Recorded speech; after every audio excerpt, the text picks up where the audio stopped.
As obras do Fidalgo localizam-se em Vila Boa de Quires, em Marco de Canaveses. Esta obra conhece múltiplas designações: Casa das Obras, Casa dos Porto Carreiro, Solar Porto Carreiro e Ruínas de Fidalgo. É considerada uma das grandes fachadas barrocas portuguesa. Caracteriza-se pelas megalómanas dimensões. De largura, mede mais de 60 metros e de altura compõe-se de 2 andares, o resto de chão e o primeiro piso. Na verdade, não há registro da exata data de início da obra, pelo que deve considerar-se o intervalo entre os anos de 1740 e 1760. Pouco se sabe sobre a obra. Desconhece-se o proprietário e o encomendador, o arquiteto e a data de início da construção. Crê-se, porém, que o encomendador foi António de Vasconcelos de Carvalho e Menezes, um rico fidalgo, e supõe-se que o arquiteto da obra fosse espanhol. A maior incógnita que esta obra levanta prende-se com o seu estado inacabado. Surgem relatos que visam justificá-lo, sendo o mais comum aquele que defende a interrupção das obras a mando do fidalgo pela queda e consequente morte do arquiteto no local da obra.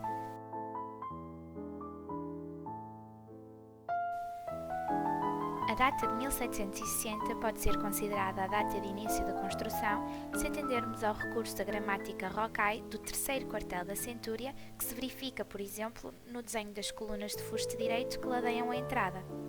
A decoração usada na fachada, frontispício do edifício, é própria da decoração de interiores de finais do século XVIII e é um exercício interessante procurar compreender os processos de assimilação que, em última instância, resultaram no recurso de tais elementos decorativos no lado exterior de um edifício. E é aqui que reside o caráter único e inimitável da fachada das obras de Fidalgo, que na história da arquitetura portuguesa nunca foi ultrapassado: a aplicação da gramática de interior numa fachada. O esforço decorativo e do desenho centrou-se no corpo central da fachada. Para além de ser o corpo mais avançado, é ainda delimitado por 2 pilastras compósitas com volutas e folhas de acanto. As pilastras dividem um corpo cuja decoração se duplica em espelho, a partir da definição de um eixo central longitudinal. Neste eixo, o pórtico encontra a sua centralidade. Recortado, forma uma moldura que nos cantos é circular e intercalada com linhas retas, curvas e contracurvas, em cujo centro culminam as 2 formas circulares que marcam o preciso eixo vertical da composição. A sequência de curvas e contracurvas repete-se no nível superior do pórtico. Reina a decoração vegetalista que, como pingente, alastra-se ladeando o pórtico. Delimitando-o, surgem 2 colunas adoçadas ricamente decoradas com motivos vegetalistas nas colunas e capiteis. Culminam num frontão interrompido por um corpo central que na composição se destaca. O conjunto de motivos vegetalistas é ladeado de aletas que partem do frontão triangular e rematado por concheado, a partir do qual emanam raios solares ou ramos. Este corpo une-se através de uma mísula com folhas de acanto a uma cartela que se encontra vazia. Contudo, é ladeada por uma profusão decorativa com motivos vegetalistas dos quais sobressaem buquês, ramificações e folhas de acanto. A moldura que separa o corpo sem decoração da parafernália que o envolve é definida por 2 linhas curvas. Porém, em 4 espaços simétricos entre si, a decoração invade o espaço vazio. Além disso, no registro superior, que não obstante marca a continuidade do conjunto decorativo, este avança até à finitude da fachada e é com ele que, de facto, esta termina.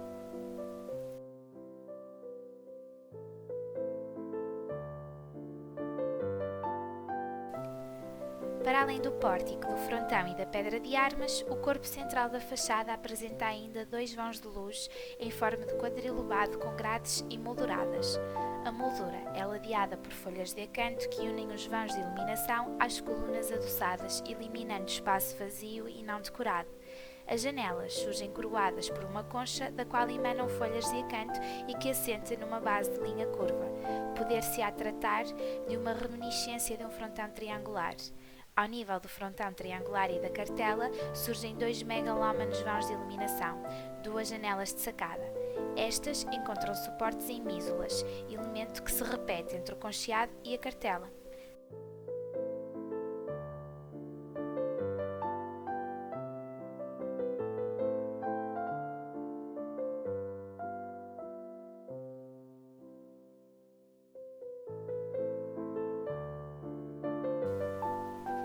Tal como no pórtico, os mãos de iluminação remetem a composições de molduras, as quais marcadas por linhas curvadas e contracurvadas em dois registros paralelos. É nestes corpos que surgem com maior força a assimilação da gramática têxtil rocaille, identificada nas sanefas e cordas que coroam as janelas. Minuciosamente trabalhada, a pedra reproduz pingentes que caem das sanefas. No registro imediatamente inferior, surgem entrelaçados que caem e ladeiam as janelas na forma de laços. Motivos vegetalistas oferecem descontinuidade até ao suporte das janelas, marcado pela linha horizontal que, para fins volumétricos, é repetida 3 vezes e com avanços e recuos.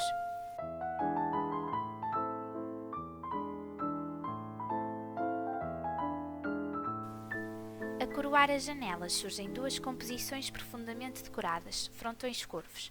Dividem-se em 3 corpos, 2 que ladeiam o central. Os das extremidades são delimitados por 2 linhas curvas que partem do centro da composição para o exterior, e o espaço que geram é preenchido por motivos vegetalistas. Entre estes 2 corpos surge o central. Rematado por uma linha curvada, destaca-se pelo rosto feminino mediano um mascarão.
A produção artística da época moderna e em particular do século XVIII é marcada pelas viagens de pessoas, imagens e formas. De facto, as últimas podem assumir vários suportes, como águas fortes ou gravuras, a título de exemplo, e podiam chegar até Vila Boa de Quires em Marco de Canaveses através do arquiteto ou do encomendador das obras de Fidalgo.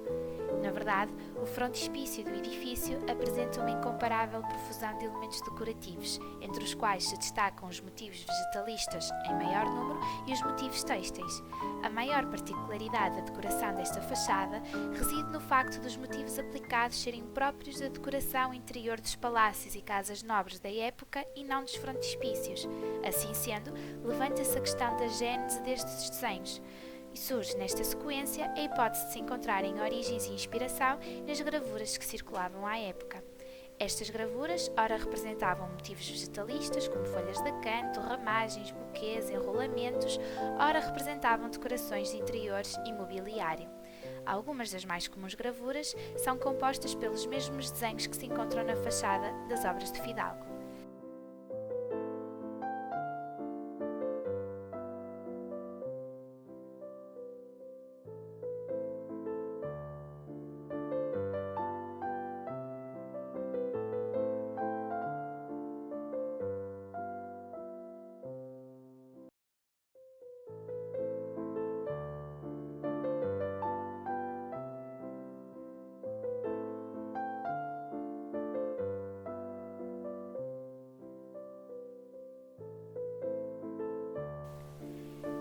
No que tange os motivos vegetalistas, encontram-se correspondências entre o frontispício das obras de Fidalgo e os desenhos de vários autores.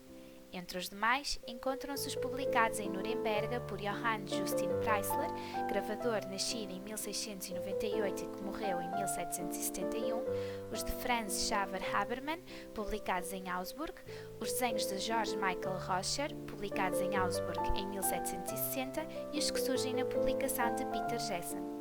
Em relação aos motivos de decoração de interiores e têxteis na fachada das obras de Fidalgo, estes evidenciam-se ao nível dos vãos de iluminação, que apresentam cortinados, sanefas, entrelaçados e laços. As gravuras da época que ilustram ambientes de interior dos palácios e casas nobres permitem constatar que a decoração da fachada das obras de Fidalgo é inspirada nas artes decorativas e nos interiores e, por conseguinte, nas gravuras que os representam.